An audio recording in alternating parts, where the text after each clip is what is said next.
Good morning. Morning. Sa may ato, sir? Dok, mapa-check up ta ko, Dok. Labad kaya akong uba niya. Sakit kaya akong pamati.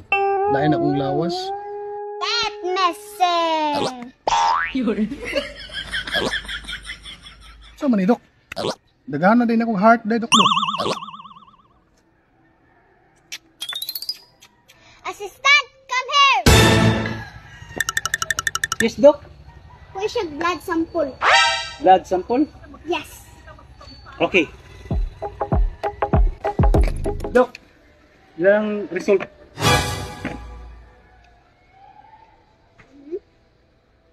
Based on the result, palahubog ka. Ha? Ang anong palahubog man ko, Dok? Ang imong dugo, puro na red horse. Mo ba, Dok? Nabay tambalan ni Dok? Itambalo, imna. Kanila nga ko eh.